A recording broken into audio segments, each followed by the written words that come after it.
sweeties, and welcome back to my channel. If you don't already know me, my name is Lise, and thank you for joining my spooky little family. In today's video, we have a very special guest, and we will be talking about our top 20 most bizarre Tubi movies. Let's get into the video.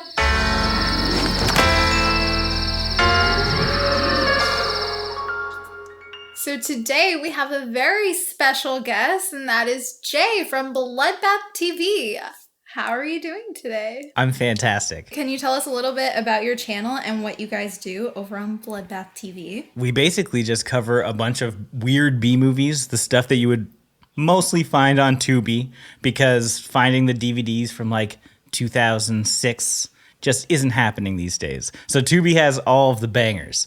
Personally, my favorite era between like 2002 and 2009, I think that's the best horror era of all time. I know that's a hot take. Wow. That's what I know. Those are big words. Everyone's like, no, it's all about the 80s. No, it's about mid-90s, mid-2000s.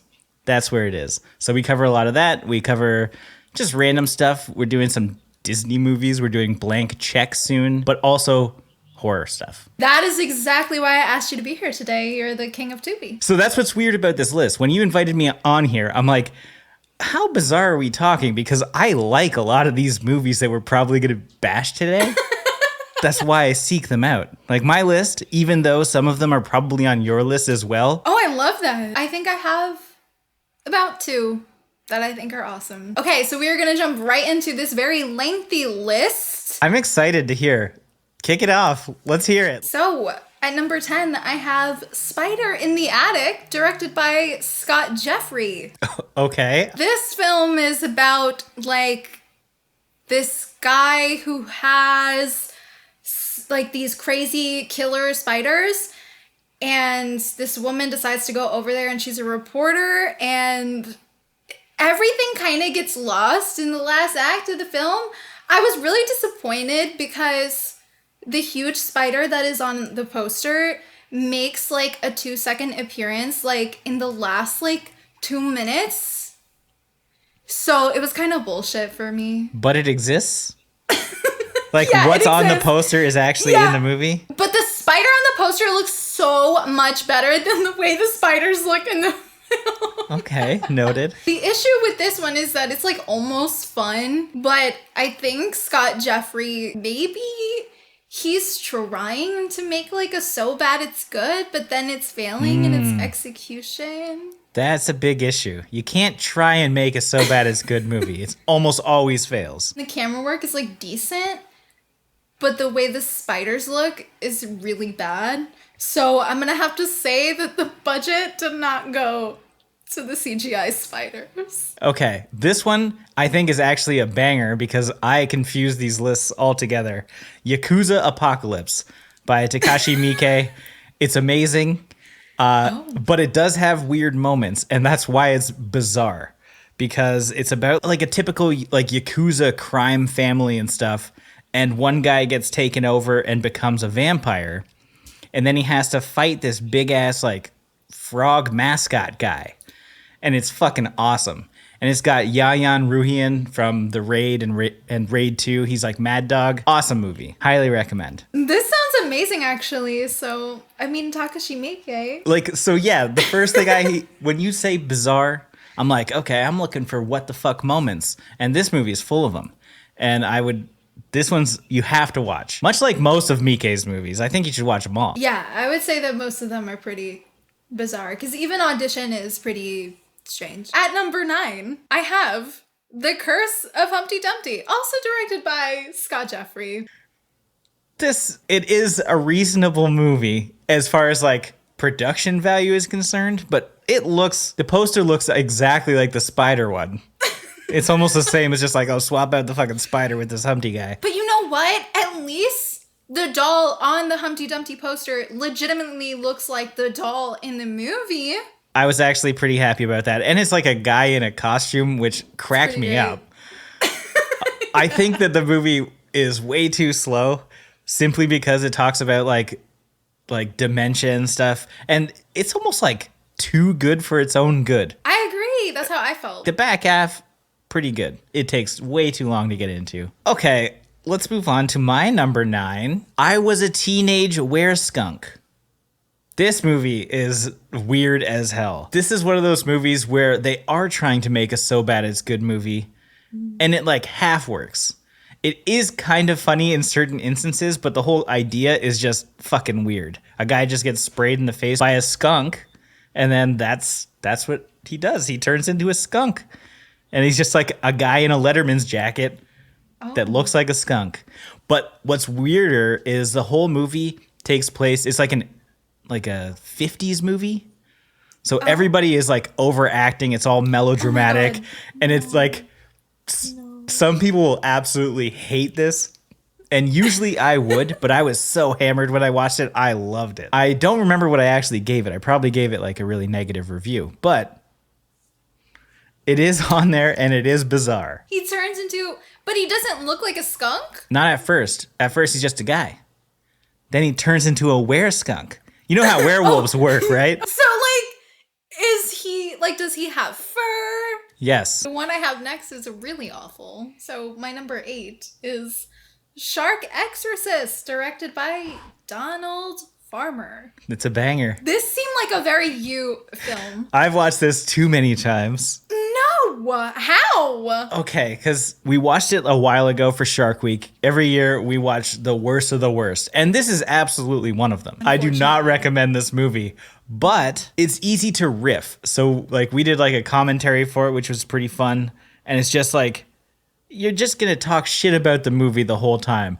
What I do give credit to is Donald Farmer has been making these kind of movies for like 30 years.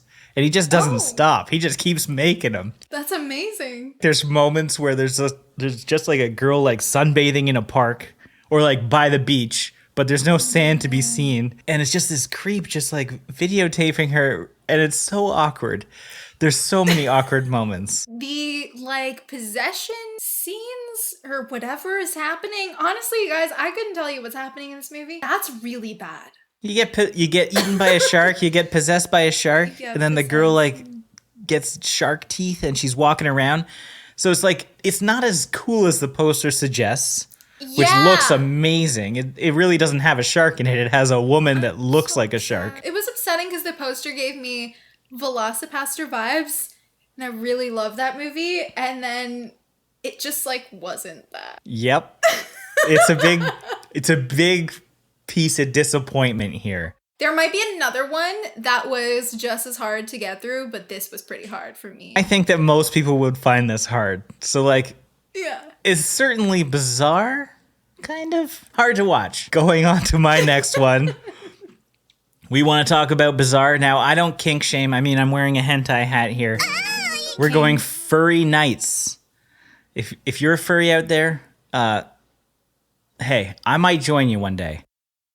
So, like, Furry Nights is just a basic slasher where there's a group of kids, students, teens, whatever you want to call them, and they accidentally shoot a furry thinking that it's, like, an animal. But then the furries are like, well, we need to exact revenge. And then they go on a killing spree. And there's one fine-ass looking puppy in this that I'm just like, okay, I can see the appeal now. It's not a very good movie, but it is short. So if you have watched like a ton of B movies and you've gone through the rest of Tubi, Furry Nights is like an hour and 5 minutes or something like that. It's also on YouTube on Kings of Horror, but it's free basically everywhere, which is interesting. I feel like, are they even making any money? Like, will it even pay off the budget ever? To pay off this, I know those furry costumes cost like so much money. Were they like really high budget? No, but like if you were to buy like a mascot head or something, like it's got to cost a couple $100. Yeah. Mm-hmm. And just purely based on how expensive like a furry butt plug would be in comparison to the rest of the suit, I'm sure it would just be too crazy expensive, far exceeding how much they're making. You know, a butt plug's probably like a good one's probably like $60 to $80. So imagine what a whole head would be. Less like you go on Adam and Eve and you get those killer deals. Using the code sweet and spooky below. Oh my god, I would be fucking honored. Can Adam and Eve please sponsor me? Okay, so now After that sex toy conversation, we can move on to number 7, and that is FPS, first-person shooter, directed by Andreas Tam. So this one started off like promising for me. You kind of like, obviously, it literally is what the title says.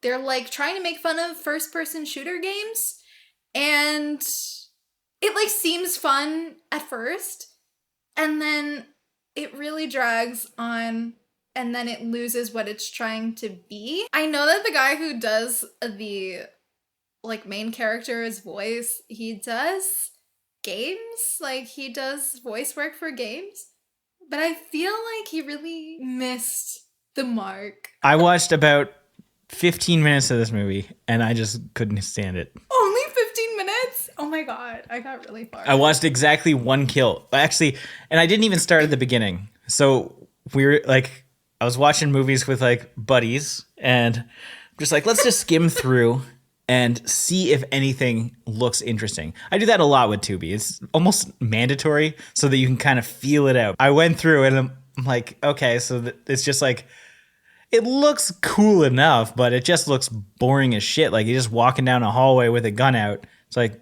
okay, get to the kill. And then when the kill comes, it's just like CG blood. Awful. I'm gonna have to give credit to some of the like weapons though. Like the clown had like a spine, and I think it was wrapped in barbed wire. Okay. But yeah, it was like cool. You know? I didn't get to that, but that sounds promising. Yeah. Back to butt stuff. My number 7 is Bad Milo. Another banger of a movie. Highly recommend. Much more high quality than most movies on Tubi. But it's about a guy who has a little demon in his butt. And eventually the demon comes out, and he's so adorable. He looks kind of like that Grogu Baby Yoda kind of guy, just like more flesh-colored and not green. Like, picture like Baby Yoda, flesh-colored. It sounds gross, and it does sound like something you'd get from Adam and Eve. But no, stop. I mean, he already lives in a butt. Anyway, it's a really fun movie. It's a weird and definitely bizarre film because of the concept alone. Like this guy like basically befriends it to some degree as he's trying to like coax it to get back into his ass. What? It's fucking weird. Why does it have to go back? It lives there. And I know there's probably going to be a bunch of comments like, wait, that's not what it's about. But basically, you got to see it. So at number 6, I have one that pleasantly surprised me with its title because the title is absolutely insane. Probably the craziest thing I've ever read. And it is Clown Motel Vaccines, Daddy, directed by Jason Mills. Haven't seen that. Is it Vacancies? Don't say it's vacancies. It is. It doesn't say vaccines? No. Are you fucking It says lying? Clown Motel Vacancies, Daddy. Vacancies? Rocco! What? This shit says vacancies. We've been saying vaccines. Really? Hold You're on. gonna I die. think this is the third movie. I'm looking on Tubi, and You are lying, Jay. there's Clown Motel Vacancies, there's The Clown Motel, and there's Clown Motel Vacancies Daddy. So it's at least number 2 in a franchise. It could be number 3, but is based on what I'm looking at. Are they directed by the same person? No, but it's called you look at Clown Vacancies. No way. So how was the sequel to a movie you didn't see?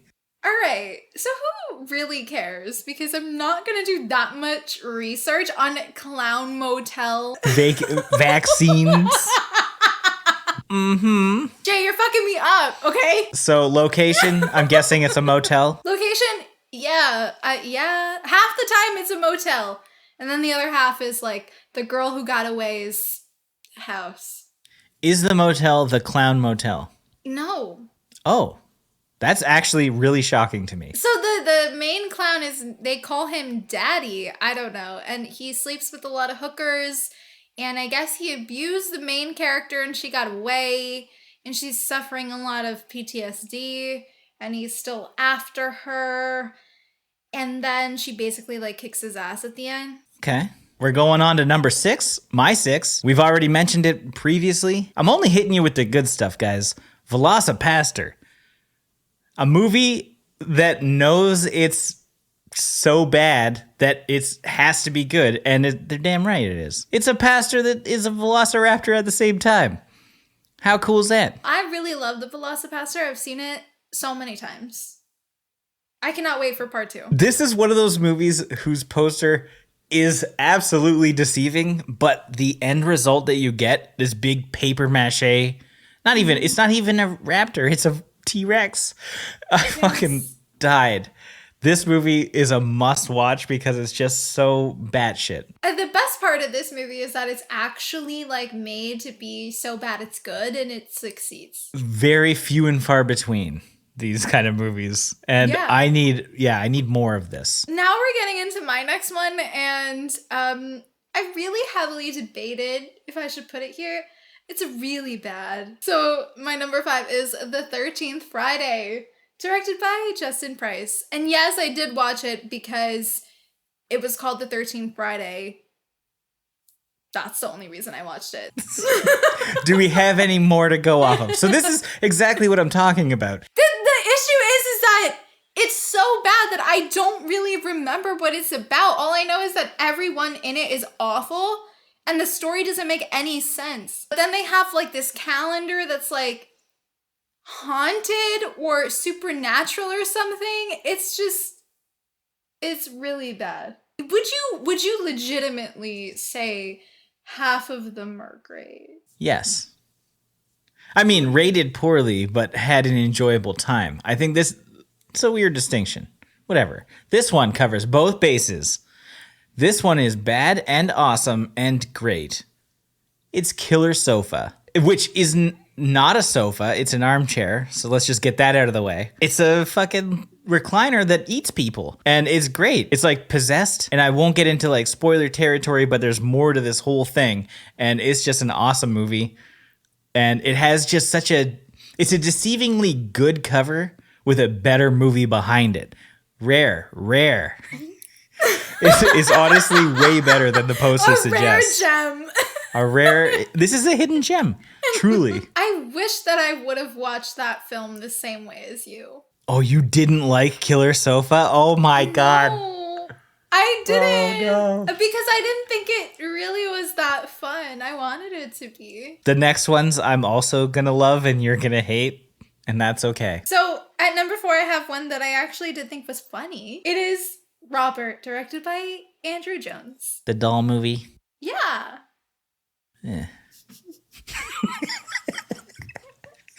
I've actually never seen it. I see the stupid poster all the time, and I'm like, I'm not clicking that. It's got funny moments, and the doll is like, he looks awful. Is it based on Robert the doll? Like the actual doll? Yeah. I will say, missed opportunity. The actual doll looks creepy. This one, he kind of looks like he was like botched in plastic surgery. Just inject this guy a little bit. Did he get some lip fillers? Yeah! Oh my god, yes! Can you please look it up? His lips look like he has like severe, intense lip filler. So this one is actually supposed to be based on real life events that a family experienced with the actual Robert doll. But I'm gonna assume that it's not. I'm pretty interested. I'm fairly interested in this. Even though, like, I don't like paranormal kind of movies, but doll movies I'm a fan of. Especially if it's a practical doll. I can't believe it's a franchise. Does Shout Factory have a box set of this? Guys, do you want to see something really rare in my collection? And just pop out that box set, you know? Speaking of box sets that I didn't think would ever exist, this movie just got a massive box set that's actually a stash box. It's Evil Bong. And Evil Bong is exactly what you think it is. It's hilarious. It's a full moon features movie. If you know, you know. It's bad almost intentionally. And it's got like 9 or more movies in the franchise. So if you love the first one, plan a week. So at number 3, I do have one that I actually thought was kind of fun. Not very good, but kind of fun. It's Clowntergeist, directed by Aaron Clowntergeist? You're all about the clowns. You saw, like, that's like the autoplay after Clown Motel. You're like, No. oh, I have to watch this now. No, actually, I just really like clown movies. Oh. Have you seen Clownado? No, that sounds amazing. Is Okay, that well, real? yeah, it is, but not amazing. But how's Clowntergeist? So Clowntergeist it starts off pretty good. The acting is fair. I will say there are some actors in there that are better than the lead actress, but she does her job. It's kind of strange because the guy who's like the clown is just a guy acting like he's a contortionist, I guess. Is he good at it? No. So the lead is actually really terrified of clowns, and so this entity that is a clown is preying on her naturally. So they kind of think they did like something similar to It, but they didn't. I'll say this one's pretty fun. There's also an actress in it that she's probably the best actress out of everybody, and she kind of looks like Linda Cardellini, so there's that. This drink is going straight to my brain, and I'm just going to talk about women. Fine, then I'm going to talk about women with my third entry, Killer Rack. Oh, this was on my list, and I didn't get to watch it. Tell me all about Killer Rack. Killer Rack is exactly what you think it is. Can't wait. A woman just wants to, she's like, I need bigger boobs. And she goes and she has like the crazy scientist surgeon girl played by Debbie Rochon, B-movie icon, lover. And she puts in these tits that kill people. And it is glorious. And we've got a big musical number halfway through with Lloyd Kaufman of Troma. And it is just exactly what you think it is. Just boobs killing. And you gotta watch it. This sounds so iconic. This sounds like a spooky bad bitch movie. It is a spooky bad bitch movie if I've ever heard of one. This is a highly recommended because it's just like so out there. Titties all over the place. Killer titties. Come on. Come on. Okay, so my number 2. These last 2 for me are my favorite watches. So, at number 2, I have Attack of the Killer Donuts, directed by Scott Wheeler. Nice. It sold me when I saw that the donuts had like little teeth. They were really cute. That's me when I'm upset. So you get to see the donuts and they have teeth. Do they attack? They do attack. Excellent. I've seen this. This movie is okay. I thought the same as you. I'm just happy that there's actually killer donuts that do attack with little teeth. Yes, but I will say it takes too long for the donuts to attack. For sure. But the best part is like they're in a little shop. You could just tell people are just chucking like donuts at people. Like sometimes they're CG, sometimes they're puppets, and sometimes it's just like people throwing dough. Yeah, it's fun. I also thought that the main guy that works at the donut shop with our leading girl was cute. So that was a plus for me. It's always nice to have some eye candy.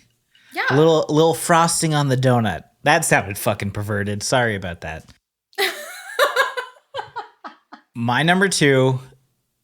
Again, I feel this is a banger. And I'm going to keep using this word. My number 2 is Charis Hell. And it's awesome. Basically, a carousel horse is so mad at bratty little kids riding it its entire life, he breaks off of the carousel and exacts revenge. And there's a sequel, and he has a little son with a little tie on. And wait, how do I miss that these things have sequels? Or only know of the sequels. What? But yes, Charis Hell, it's so wacky and it's stupid, but it's not like a CG. It's like, it's a real, like, just little toy horse, and they just move it around the scene, and it's so funny. So speaking of bangers, at number 1, this was my favorite. It is Call Girl of Cthulhu, directed by Chris Martina. I know that the poster looks awesome, and it seems like it would be up my alley. Okay, so this one is definitely, we know what we're doing, so bad it's good, actually funny. and like written pretty well. And also there is some pretty good practical effects. So basically it's about this guy who's a virgin, of course, naturally. And he's an artist and he falls in love with this girl who's a call girl. And she has this, she thinks it's a birthmark, but like, who has a birthmark that looks like that?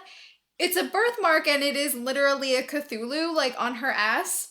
And she turns out to be the chosen bride for the alien god Cthulhu. That sounds excellent to me. This is like a bonus one, I guess, that only loosely ties into this, because Night of Something Strange is a movie that I think it's good, and they're intentionally trying to be really weird. It's absolutely bizarre.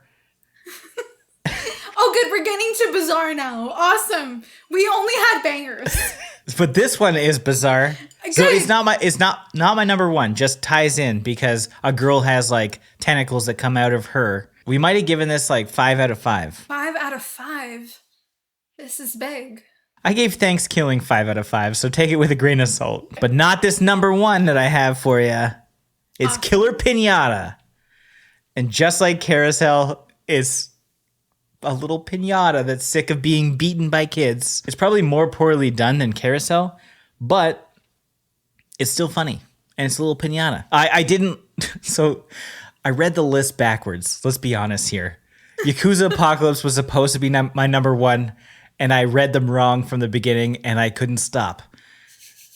So here we are at Killer Pinata. They're like, why is his list devolving from bangers to just bizarre? But Killer Pinata is so weird. Again, very low budget.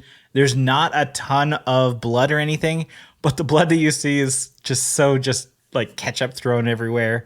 And it's just a little pinata killing people. Because why not? This sounds really fun. You just got to watch it. Okay, so I don't know if entirely the list was all bizarre films, but they're weird enough, and some of them are fun. So I would like to thank the king of Tubi, Jay, for being here with me on the channel. Don't put that on me. I don't want to be known as the king of Tubi. I don't want to be known as anything of Tubi, but that's fine. There's a lot of pressure on me because, when you have to put a platform like this on your back and carry it, like, that's not going to work. So before we leave here today, Jay, why don't you tell everybody where they can follow you? You can check us out on YouTube, which you're currently on. It's just a click away. Hopefully in the description, potentially the pinned comment. If everything is done correctly around here, I don't have control. Just search for Bloodbath TV or Bloodbath and Beyond. We've got like 1,400 videos over there. We've got all the new stuff over on Bloodbath TV. You can find us on Twitter and Instagram, Bloodbath_TV. And yeah, I'm all over the place. Yeah, he's an icon. I'm very happy to have him here on the channel today. All right, you guys, that is it for today's video. Thank you so much for watching. Don't forget to like and subscribe, as it really helps me a lot. And be sure to click that little notification bell to be up to date every single time I upload. And don't forget to check out my Patreon, as well as Jay's socials and his channel right in the description box below. And let me know in the comments, what are some of the most bizarre films you've seen on Tubi? Did you like any of the ones we listed? Are these not really for you? I'd love to talk about it. Thanks so much for watching, and I will see you guys in the next one. Bye.